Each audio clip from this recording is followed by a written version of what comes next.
asalaamaaleykum mbooloo mi ñu ngi leen di nuyu ku nekk ci turam ak santam di jiital ci nuyoo bi monsieur Babacar Ndiaye mi nga xam ni moom moo jiite fédération sénégalaise de basketball di remercier aussi presse bi ci teewaayam ak sumay collaborateur nga xamante ni ki leen jiite mooy monsieur le secrétaire général monsieur le coordonnateur de la direction générale madame Ndaw bi nga xamante ni mooy seen point focal yéen journalistes yi ma leen di remercier ci seen teewaay wax naa ko léegi bi ma dugg see dafa mel ni Messi moo doon ñëw signé si Guédiawaye football club ndax ni ngeen mobiliser woo loolu vraiment dañ leen ciy gërëm li ñu fi dajale tey mooy dañoo ñëwoon ngir xaatim déggoo maanaam convention boo xam ne dafa dox ci diggante fédération sénégalaise de foot fédération sénégalaise de basketball parce que dama war a dem léegi réunion fédération moo tax mu nekk sama xel dañu war a signer convention ak fédération sénégalaise de basketball ak LONASE convention bi ñu xayma ko ci 70 millions yoo xamante ni LONASE da koy jàppale fédération bi ngir mën ko dimbali mu gën a taxaw ci ay wareefam loolu nag duñ ne guléet la parce que LONASE li ko tax a jóg mooy jàppale askan wi jàppale réew mi ci composante yëpp LONASE tey am na fondation boo xam ne mu ngi dimbali néew gi doole yi mu ngi def lu bëri ci social mu ngi def ci sport mu ngi def ci environnement mu ngi def ci culture mu ngi def ci religion waaye LONASE aussi mu ngi def ci football mu ngi def ci basket mu ngi def ci course hippique mu ngi def ci làmb ji mu ngi def ci lu bëree bëri donc ngir wax rek ni LONASE entreprise la boo xam ne sénégalais yi ñoo ko moom waaye sénégalais yi ñoo ko tax a jóg aussi ñu leen di wax ni LONASE mu ngi ci gannaaw basket bi te incha allah maître li ñu wax fi tey mooy dañu jël engagement ngir gën leen a jàppale ci li ngeen nekk même bu dul convention bi sax ci lu ko jéggi boo leen ñu sollicité ci loo xam ne war nañu leen cee mën a jàppale ngir ngeen yëkkati raaya réew mi loolu LONASE du leen tànqamlu donc na leen wóor ni am ngeen fi ay partenaires am ngeen fi ñoo xamante ni li leen ñor rek mooy raaya Sénégal mu gën a jëm ci kanam te LONASE entreprise la boo xamante ni loolu lu ko ñor la donc ñu ngi leen di remercier yéen ñëpp di leen gërëm di leen sant di rafetlu jotaay bi jërëjëf. C'est une manière de vous remercier encore une fois pour votre promptitude. Monsieur le Président de la Fédération sénégalaise de basketball, Monsieur le Secrétaire général de la LONASE, Monsieur le coordonnateur de la Direction générale de la LONASE, Madame la Directrice du Management et de la Communication, Mesdames, Messieurs, chers invités, en vos rangs et grades respectifs. Je me réjouis de procéder aujourd'hui avec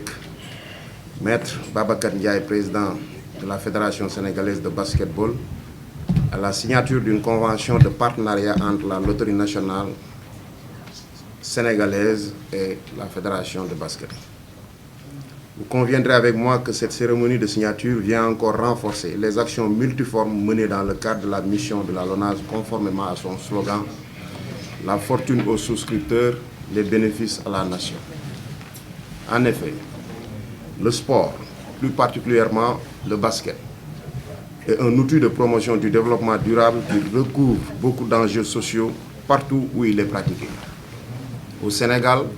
le basketball constitue une discipline prestigieuse qui nous a valu beaucoup de gloire et de succès avec plusieurs titres africains ces dernières décennies. C'est l'occasion de rendre un hommage mérité à ces champions qui ont écrit les plus belles pages du basketball sénégalais.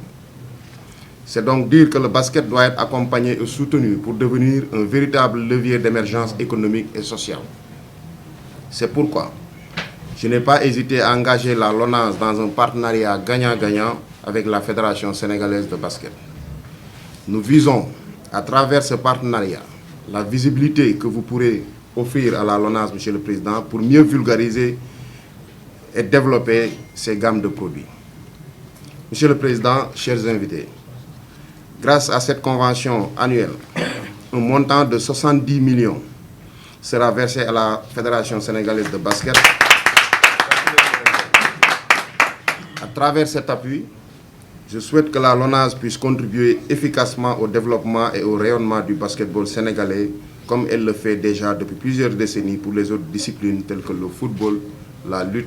et les courses épiques. Ce faisant, la LONASE réaffirme sa dimension d'entreprise citoyenne,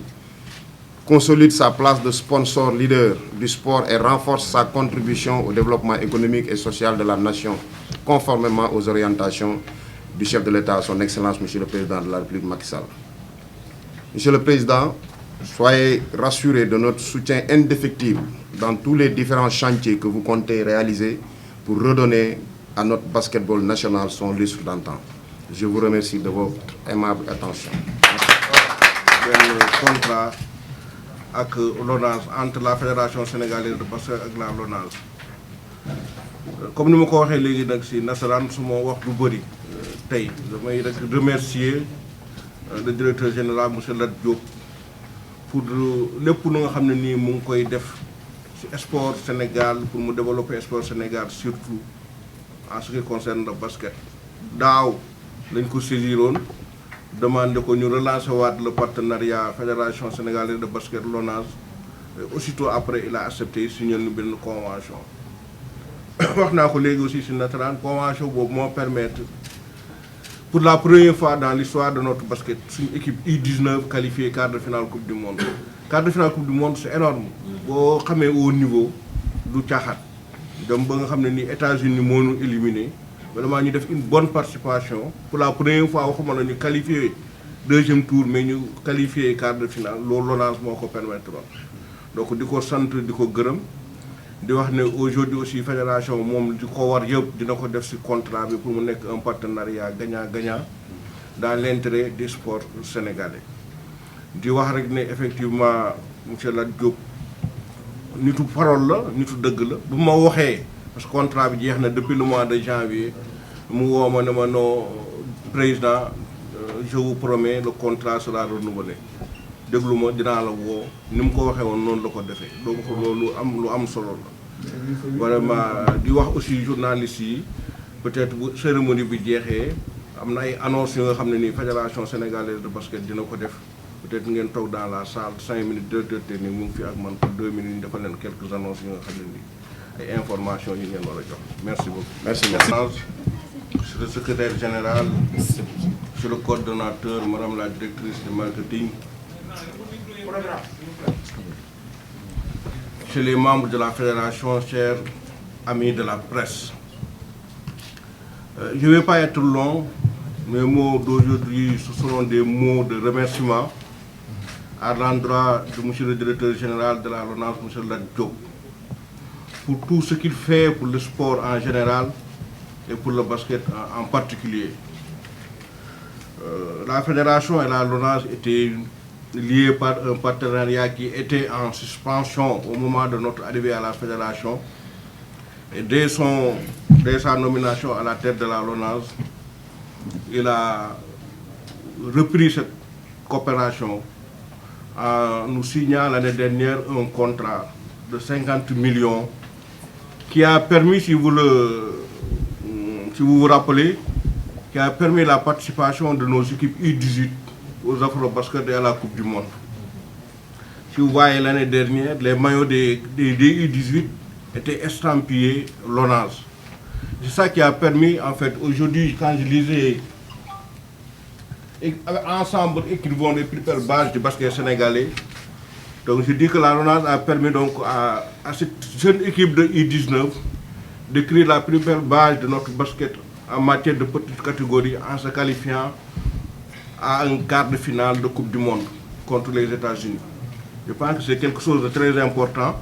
C'est également ça qui a permis également l'éclore de certains jeunes qui ont même intégré l'équipe nationale A. Je parle de Khalifa Diop, je parle de Ibou Ndiankou Badji. Donc vraiment, merci monsieur le directeur général pour ce geste. Et aujourd'hui encore, vous renouvelez ce contrat, vous êtes un homme de parole. Vous m'avez promis de renouveler le contrat, vous l'avez fait. Ça aussi c'est très important. Donc merci encore une fois. La fédération sénégalaise respectera tous ses engagements. Nous sommes dans le cadre des phases des éliminatoires de la Coupe du Monde.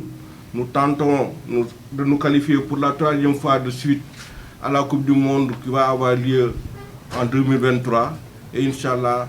Après cette qualification, nous nous retrouverons ici pour signer un autre contrat pour 2023. Merci beaucoup.